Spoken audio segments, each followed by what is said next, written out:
You are listening to Get Smarter with English, a weekly podcast for English language learners who want to combine their language learning with other kinds of learning. Every week, we will explore interesting topics and fun facts and catch up on some recent news, while at the same time learning new vocabulary words and useful phrases. So, are you ready to get smarter with English? Okay, let's get started.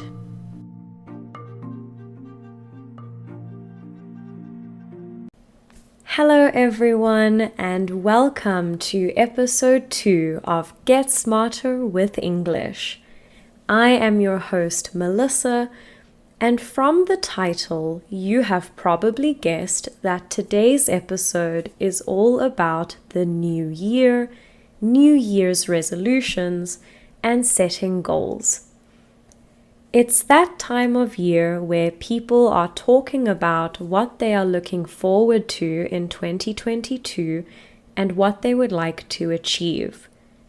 There are countless YouTube videos, podcast episodes, and Instagram posts about preparing for the new year and how to set goals, and everyone seems to be ready to be more productive than ever, with big resolutions and dreams for the year ahead. We often fall into this trap of planning and organization, and for the first week or the first month of the year, we're really motivated and we do all the things we said we wanted to start doing. Exercising, eating healthily, sleeping 8 hours a night, meditating, yoga, studying harder, learning a language, etc. Then all of a sudden you skip one day, then the next day, then a week, and before you know it, you seem further away from your goals than ever before. You are burned out from all the habits you tried to start at once, and you tell yourself you'll try again next month, which becomes next year. So in today's episode, we are going to talk about the concept of New Year's resolutions and where they originated, the most popular resolutions which people set, and how to set effective resolutions and goals for the year ahead.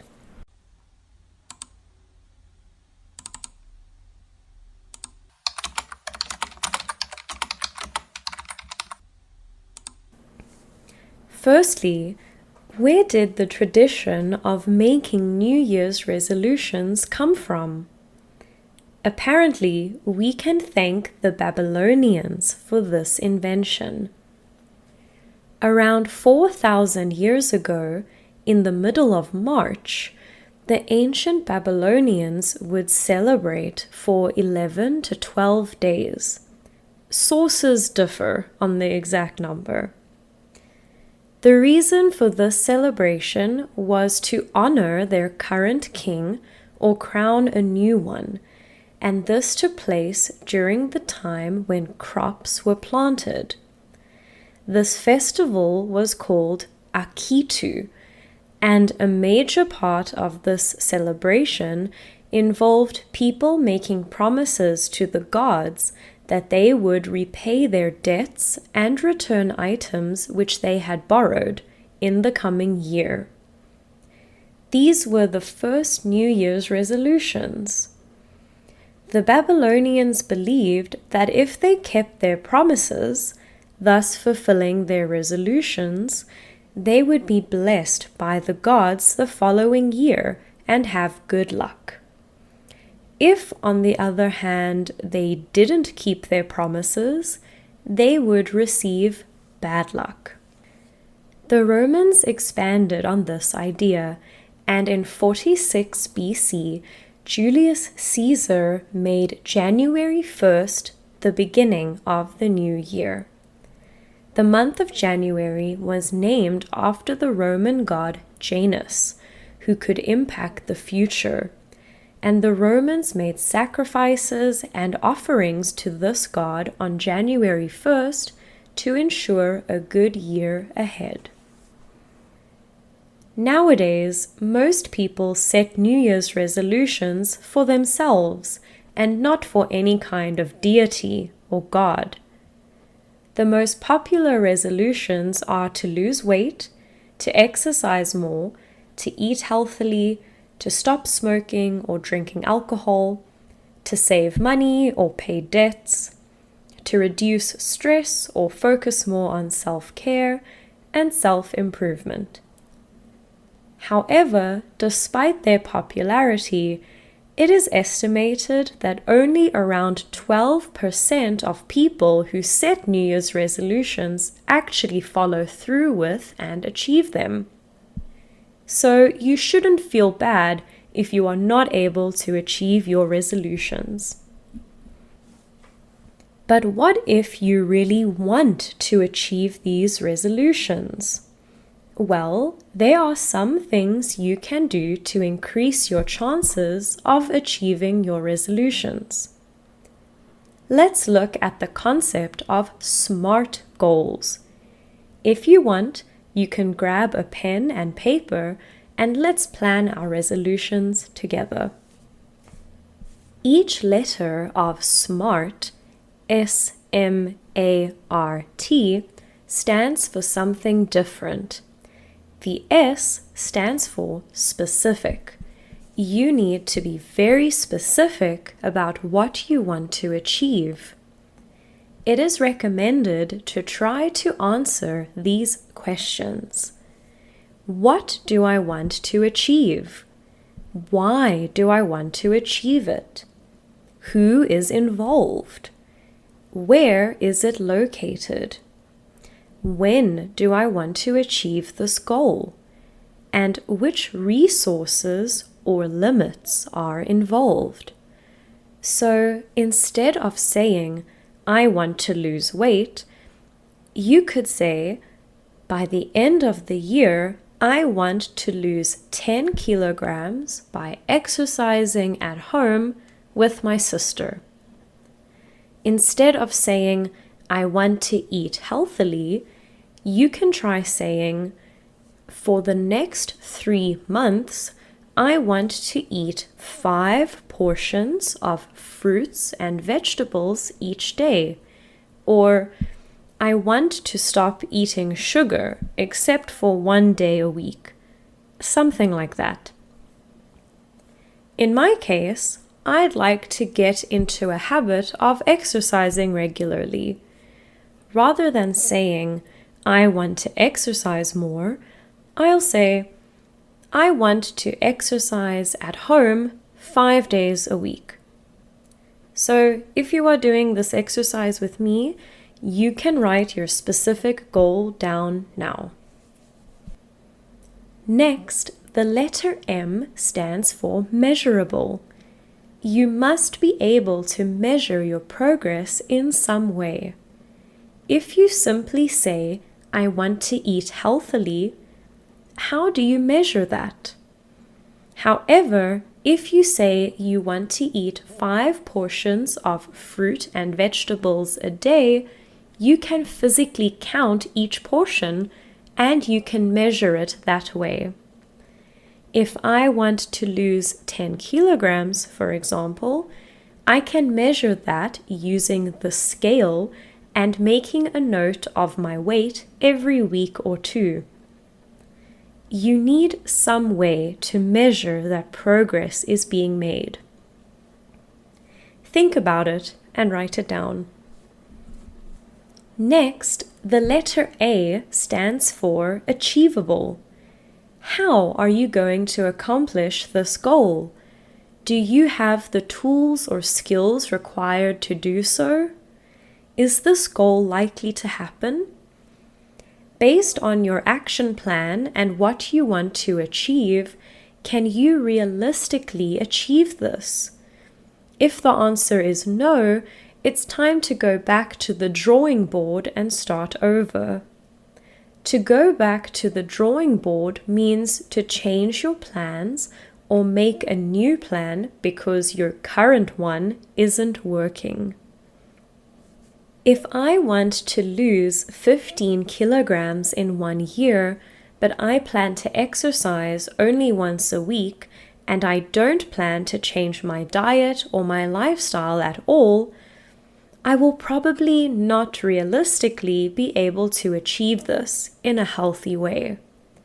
Similarly, if you want to save $1,000, but you do not earn enough money, or your expenses are too high and you cannot reduce them, you might struggle to achieve this if you do not change your plan or modify your goals a bit. It's okay to dream big, but when it comes to goals, we should try to make them as achievable as possible with what we currently have. So take a look at your goal now. Is it achievable? If so, great, we can move on. If not, try and change it a little bit so that it is more realistic and achievable. The letter R stands for relevant. This means asking yourself if this goal you want to achieve is relevant to your life, your lifestyle, your career, your values, your passions, etc. You can ask yourself questions like, does this seem worthwhile? Is this the right time to pursue this goal? Does this goal match my needs? Why is this goal important to me? How will achieving this goal contribute towards my long-term goals? You can write this down now.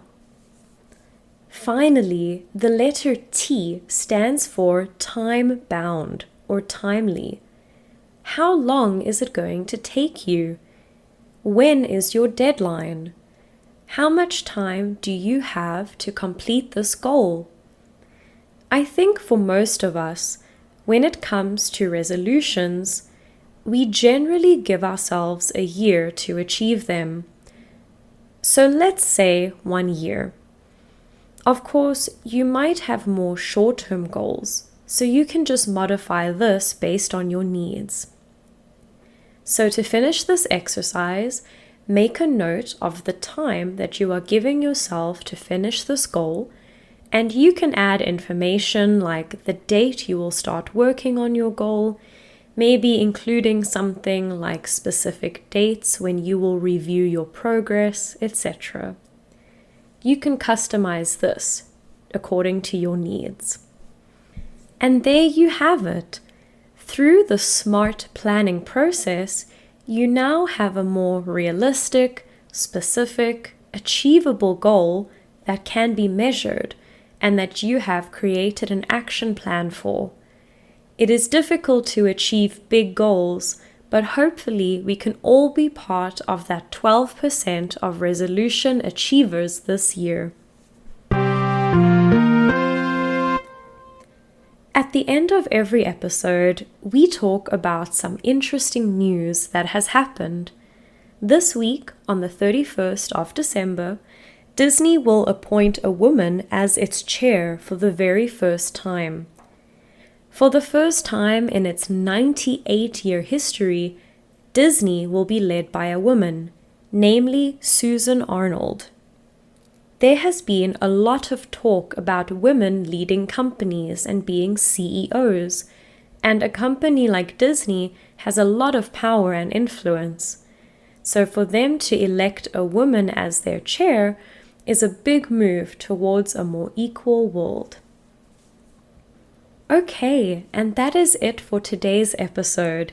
If you have any tips for how to achieve goals, or if you have any comments, suggestions, recommendations, or questions, you can send me an email at getsmarterwithenglish, all one word, no spaces, getsmarterwithenglish@gmail.com. Alternatively, you can send me a message on Instagram or Twitter. I look forward to hearing from you. Once again, I have included some interesting articles which I found while doing research for this week's episode. So if you would like to read them, you can find them in the show notes. Some of them may be a little tricky to read as they are intended for native speakers, but they will give you some good reading practice. I have also included the new words and phrases I mentioned in today's lesson in the show notes, so you can find them all there if you missed them.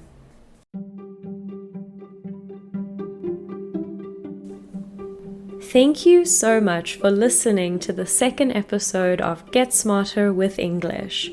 Have a wonderful new year, and I cannot wait to continue learning new things with you in 2022. Until next week, stay curious and keep learning.